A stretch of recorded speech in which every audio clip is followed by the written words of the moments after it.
All right. Good morning. I want to thank everybody for being here this morning. I am joined by Commissioner Harrison, Deputy Mayor Barksdale, our City Administrator Faith Leach, Deputy Commissioner Worley, and the entire upper command staff of the Baltimore Police Department. We're here today to make an announcement that will have a significant impact on the future of public safety here in Baltimore. Today, we are announcing that Commissioner Harrison will be departing his role as Baltimore Police Commissioner, and importantly, also announce my decision to nominate Deputy Commissioner Worley to lead the Baltimore Police Department moving forward. Over the last few weeks, the Commissioner and I have had numerous conversations about the future of our police department. And over the course of those conversations, it became clear to both of us that this was the right time to make this transition.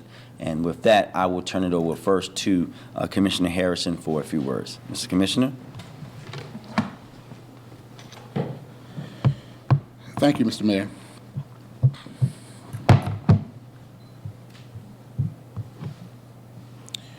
Make sure this works. So good morning. I'm here to announce that over the last few weeks, as you've heard, I've been in conversations with our mayor about my future and about the future of the Baltimore Police Department. And in those conversations, it became convincing to me that this was the most opportune time for me to pass the torch. And the mayor shares that vision that this is the right time. I certainly give my God glory and honor for the great work that he has done in my life and the work he has done and is doing in this city, because over the past 4.5 years, I have been truly blessed to serve this city of Baltimore and receive the support and confidence of the men and women of this department, our elected leaders, and the great people of Baltimore. I want to first thank my wife, who is here with me, Cece Harrison, without whom I could not have made this journey. She has been on the front lines, serving with me, praying for our city, and has been my rock through the toughest days. Thank you so much for your continued support. I want to thank the mayor for his confidence in me to lead the police department and for all of his support in giving me and giving the department everything we need to be successful. It has been an honor and a privilege to serve in your administration, sir. I want to thank our governor, our state's attorney, our United States attorney, our attorney general for their partnerships that have allowed all of us to be successful. I want to thank them for their friendships. I want to thank them for the work that they're doing that's helping the Baltimore Police Department and the city turn the crime problem around. During my tenure, the Baltimore Police Department has achieved significant progress and great resiliency in the midst of significant challenges. Not only am I immensely proud of this department and what we've been able to accomplish, but I appreciate all the prayers, all of the kind words, the encouragement from the many residents of our city and supporters from across the country. In April, our department released a 4-year review of the crime reduction and departmental transformation plan that outlined many of our successes and our forward momentum in crime reduction, investments in all areas, and full transformation of our department. To say that we've just come a long way would be an understatement. I am extremely proud and thankful to all of the members of the department who have worked tirelessly to get us to where we are today. For over 32 years, I have served in law enforcement with a heart of gratitude and immense pride to serve and protect, and have led and had the honor of serving in 2 major cities. I've had the pleasure of working with some of the brightest minds in law enforcement and have now served in 2 major police departments during their transformation, both while under federal consent decrees, the only chief in America to have done it twice. As outlined in the 4-year review, our police department has not only demonstrated reductions in both violent and property crime, but we have also significantly increased our proactive efforts, improve the quality of enforcement, and considerably enhanced engagement with our residents and communities across the city, though we know there is more work to be done. All of this while reducing negative interactions with the public and reducing excessive force complaints and litigation against our department and against the city. Again, I want to thank Mayor Scott for his ongoing support of the work and transformation of our department and for leading the charge of the group violence reduction strategy. While some may question the efforts of our city in working holistically to reduce violent crime and changing the lives of our residents, We know that without a doubt, the efforts of the group violence reduction strategy have been incredibly effective in reducing the number of homicides and shootings in our city. I want to thank Judge James Berdar, who oversees our federal consent decree. Your support of my administration has been vital in ensuring we continue transforming the agency into a world-class department. Not only has our department hosted more than 40 other jurisdictions who have come to our doorsteps to learn about best practices and model our policies, we truly have become the greatest comeback story in America. I also want to thank my deputy commissioners and my senior leadership team who are all standing with me today. I say this all the time and I'll repeat it today. This is the Vince Lombardi world-class Super Bowl winning team. I would put this team up against any other leadership team in the United States of America. There is no comparison. Together, we have truly raised the bar in policing. Lastly, I want to send a message and thanks of gratitude to the men and women of the Baltimore Police Department. Your hard work and dedication have been tremendous in its role of the police commissioner to set the vision and direction of the department, but real change, real impact, real transformation is not possible without the rank and file officers, sergeants, lieutenants, command members, civilian staff and support staff, professional managers, and contracted employees and personnel that get the work done each and every day. The opportunity to serve as your police commissioner is one that I will always cherish. I now congratulate future Commissioner Worley, who I have had the privilege of working side by side with, leading, mentoring, coaching, grooming. I have sent him and others to the best leadership schools in this country to prepare him for this day and for this very moment. I have full confidence that he will lead the BPD forward with even more accomplishments and continue the greatest comeback story in America. And although we're making this announcement today, I will be fully accessible to Commissioner Worley and to Mayor Scott until the commissioner is fully confirmed. And again, I want to say a special thank you to my wife for your ongoing support, and I want to say a special thank you to this city and the people of this city. Seeing you, hearing from you, shaking your hands at the gas station, in the supermarkets, at church, is why I wake up every day to do this job again the next day. My wife and I have grown to love this city, and we have become immersed in the Baltimore culture. And I just want to tell you, not only thank you, but I love you. I now say thank you to the commissioner for stepping up to take not only this challenge, but this opportunity, and I have full confidence that he, along with the mayor and along with this entire team, will keep the Baltimore moving forward. Thank you. Thank you, sir. Thank you, Mr. Commissioner, and let me say on behalf of all Baltimoreans, I want to thank you for your leadership over these past 4.5 years. And I think it's important for us to all be reminded that when Commissioner Harrison arrived, I was the chair of the City Council's Public Safety Committee. And when the commissioner and I first met, he said to me, I will leave this department better than I found it when I arrived, and I will make sure that the person replacing me will be from within the department. And well, Mr. Commissioner, I think that we know that we're here today and we have a much stronger BPD.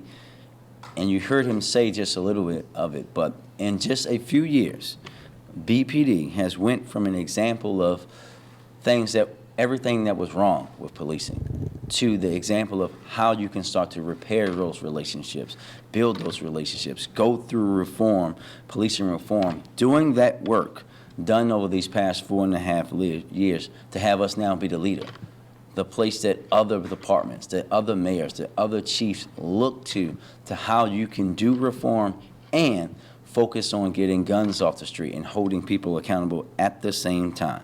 We've taken those meaningful strides simultaneously with tackling our public safety goals and laying out the vision for a greater Baltimore.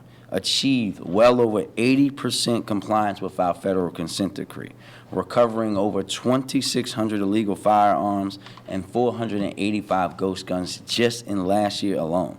Reimagining policing to improve Baltimore's application of law enforcement resources. And I've said this before and I'll say it again, Public safety is my top priority as mayor of Baltimore, and I am confident that the women and men in BPD will continue to work with our public safety partners to carry on the progress we have made as a part of that holistic strategy to fight violent crime. These efforts that are led, that work that these women and men do each and every day on the streets of Baltimore, had contributed to a 19% reduction in homicides and a 8% reduction in non-fatal shootings, respectively, year over year. All of this has been in service of crafting the future of the Baltimore Police Department. And to that end, I'd like to now turn towards the future, leadership at the BPD. I am incredibly proud to also be able to stand here with Deputy Commissioner Worley, who I know will be a fantastic police commissioner and will today assume the role of acting commissioner. Time and time again, over his more than 24 years serving with the BPD, Acting Commissioner Worley has proven his commitment to our city.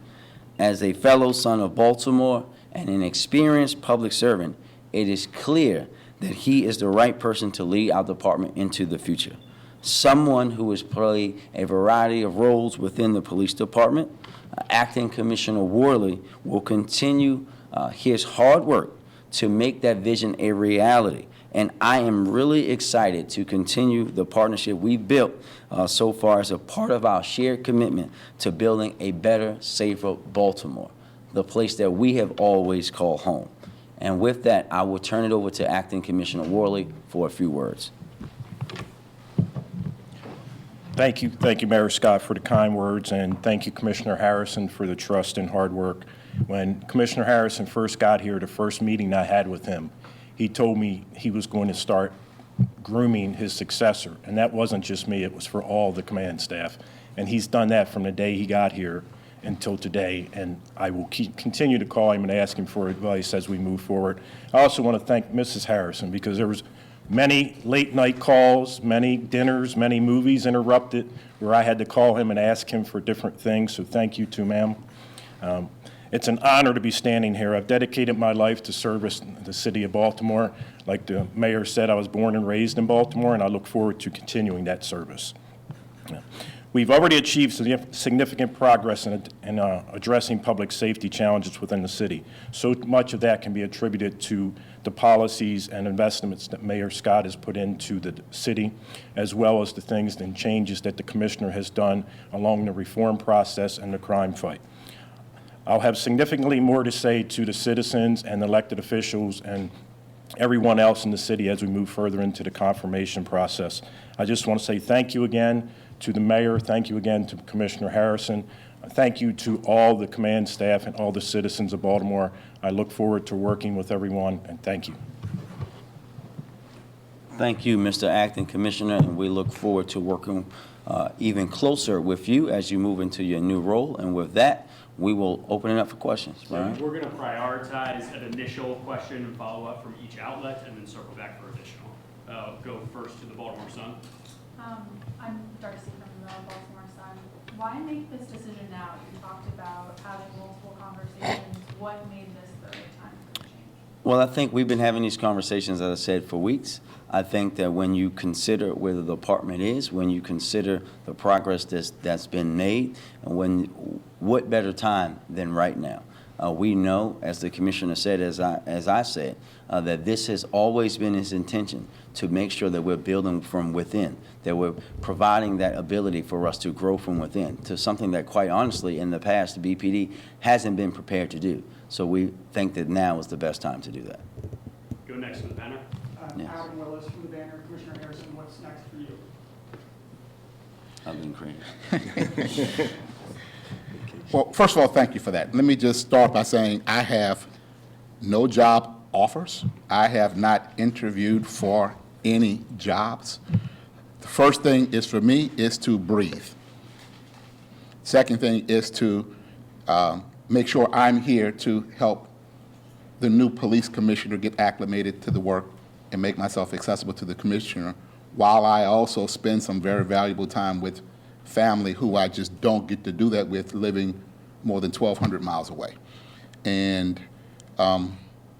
right now, it is about making sure that I can get some rest. I have been doing this in 2 cities now for 9 consecutive years with no break. So I'm proud to have done that. But now it's time to pass the torch. To be totally honest, to get a little rest, and then I can then look at options further down the line.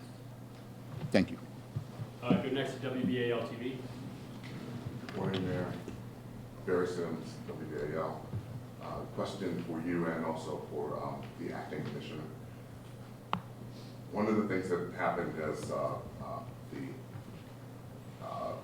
the city has been looking for commissioners before, we've looked outside a lot of times. This time, it looks like we're inside. We know that Deputy Commissioner has come through the ranks. How much of a concern was that as we were looking into this transition, and also how will this also impact dealing with the consent decree? Well, I'll say this, and I think that we'll say again, Barry, that this is one of the first conversations that Commissioner Harrison and I had, right? We talked about how Baltimore historically has went to outside. And he said that, and he was a man of his word, that he was going to invest in those in leadership and command in this department to make sure that when this day came, that the person replacing him will be from within. And that's why we're here today. If we were having this conversation 4.5 years ago, we wouldn't be able to have that conversation because we did not invest in our leadership and command in the way that this commissioner has done to allow not just Commissioner Worley, but a lot of the folks standing behind us today to be able to be and go through these leadership schools, to be the folks that other departments are going to start to look at, right? We know we lost a deputy commissioner to go be a chief in another place. That's not something that has historically happened for the BPD. So it wasn't a problem at all that the acting commissioner was coming from within. It was actually a strength, and actually a strength because he's from Baltimore. Albeit he went to an inferior high school at Cardinal Gibbons, he is from Baltimore, lived in this city his whole life, worked up through the ranks, and he's someone that I've known for many years. He was my district commander when I was a council person. That wasn't a weakness at all. That's a strength. And it talks about how we have progressed as a department, not just with the external facing things, but internally investing in our own leadership, something that we hadn't done very well in the past. And with the consent decree? Oh, and with the consent decree, though, we won't miss a beat there, right? The acting commissioners have been involved in that. We've already talked to the monitor and the judge. They already know, and we will continue the great work that we've been doing there and leading in that way, and hopefully getting the consent decree to an end as quickly as possible. Follow up from WBAL Radio. Mayor Scott, Yes. why the deputy commissioner? I know Commissioner Harrison said he's been busy grooming a number of different people, but you've had the eyes kind of at arm's length. What's impressed you the most about the deputy commissioner, not only in his record, but what you have seen as you've been out in the streets, in the fields, seeing him work? Well, I think that's a great question. I think that, let me just say that this decision wasn't an easy one, right? I think with the leadership that you see standing behind me today, that's not something that I can just make at like an easy decision. But when I put everything on the table and I think about not just him in this role, but every role that I've seen him in, right? One, he's from Baltimore. When obey is in your blood, that means a lot to me, right? The commissioner now has it in his blood, that he's a little different. But also, when you see someone who's able to interact both with the women and men in the BPD, but also the community, the responsiveness that I've seen him have to the community members, right? Over the years, everyone knows that I'm up late nights, right? I know that there's one other person for sure that is sending emails at 2 a.m. and then it's this guy, right? I think that all of those things together with the leadership and the things that the commissioner has done to prepare him is what led me to that decision. Next, Fox 45. Yes, Shannon Lilly with Fox 45. My question is for Commissioner Harrison. Do you think it was wise, as you're moving out now, to not go after low-level crimes over the last several years? Well, you know what? That was actually not a decision I get to make in a silo. And so the police department was working in consultation with the state's attorney's office where a number of those crimes we know were not being prosecuted. So it put us, we had to design policy and guidance for the police officers to perform their duties, understanding that there are certain things we will prosecute, which means we should be enforcing, and we could not put officers in positions to do something and get themselves injured, get community members injured, all of the things that go along with that for a case that's likely not going to be prosecuted. So it was a policy decision. It was not a personal or professional decision. It was purely policy decision. Thanks, Steve. Christy Harper, WMAR. I have a question for the acting commissioner. What would you say is the greatest piece of advice Commissioner Harrison gave you as far as leading the city to make improvements in the conditions here? There was so much advice that he's given me over the 4.5 years. It's like a teacher. I went to a Pele school in D.C., and everything that I put out, I told him, I was like, I got the advantage. I got the guru right in my office, right across the street from me, so I can go to it. The biggest thing was, don't change who you are. Continue to be the same person that you are when you started this job. Treat the men and women on the street. They're the most important people in this department because they're the ones who do the job every single day. Build relationships. I hope he hasn't copyrighted this. It's build relationships where none exist. Repair the relationships that are broken and continue to strengthen the ones that are already there. I think I screwed it up, but you get the point. And WJZ, do you have one? Mayor, are you going to entertain a question about the quality of air? Yeah, sure, Senior. Can you give us your take on that, please? Yeah, listen, this is a serious thing, and this, as I said yesterday, if you don't have to be outside, don't. And those who have pre-existing conditions should be wearing a mask. I know when I go outside, I'll be wearing a mask. Recon Parks has suspended all of our outdoor activities, so there will be no track practice, no outdoor sporting events, any of that through Friday. We're going to do that, and we advise everyone else to do the same in their private lives. This is something that we should take very, very seriously. I know no one wants to be hearing from me talking about wearing masks again, but we should know now that I'm only going to do that when it's in the best interest of people's public health and safety. Do we have an outlet that hasn't asked yet? Nope. Okay, go ahead, Commissioner. I have a question for the acting commissioner. You mentioned 24 years in service. In those 24 years, was it your dream to ascend to be a commissioner? And as well as, what is your one thing that you would want to accomplish during your time as commissioner? When I first started the job, I was a little older. I was 34. So when I first started, my goal was to be a sergeant in 5 years and a lieutenant in 10, and I didn't really think much after that. And then I became a captain, and all of a sudden I wanted to move up. And eventually, one day I wanted to be the commissioner. And what happens is most of the time you don't become a commissioner in the city, the agency that you come through. I'm lucky enough to hopefully do that now. And then what was the second question? I'm sorry. What is, in your 24 years, what is one of the things that you want to change with the Navy department?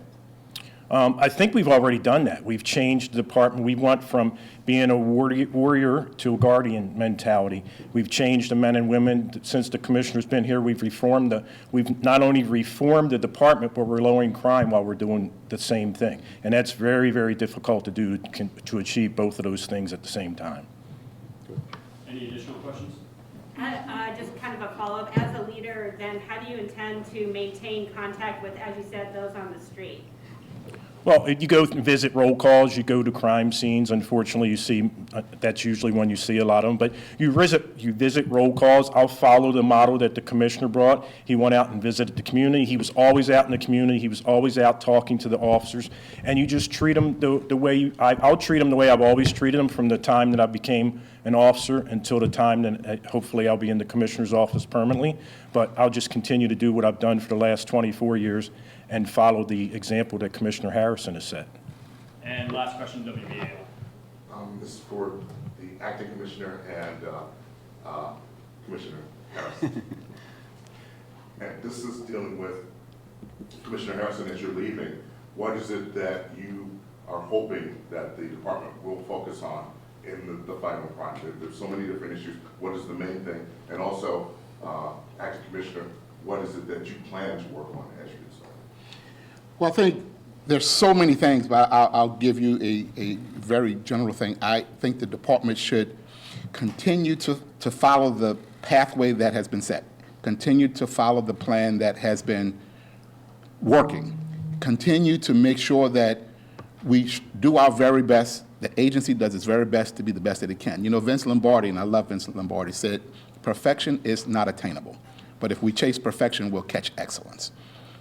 My hope is that the department would always try to chase that perfection so it can always be in a perpetual state of getting better, and every day they will get better. I'm looking for them to surpass anything that I have done. It has been with the mayor, our council members, our state delegates, our community members, the men and women of the department working together.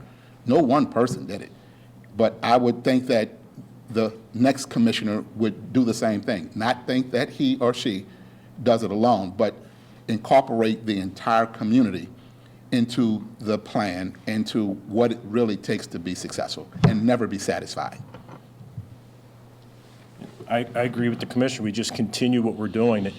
We're having success this year. The mayor has already given you the homicide and non-fatal shooting numbers. Robberies are pretty close to down. I didn't see the numbers today if they hover right around even. So we're on the right path and continue to build the group violence reduction strategy. That's the city's strategy, and we will continue to do that as we move across the city and continue the work that we've been doing for the last 4.5 years. There you go. Thank you, everybody. Thank you.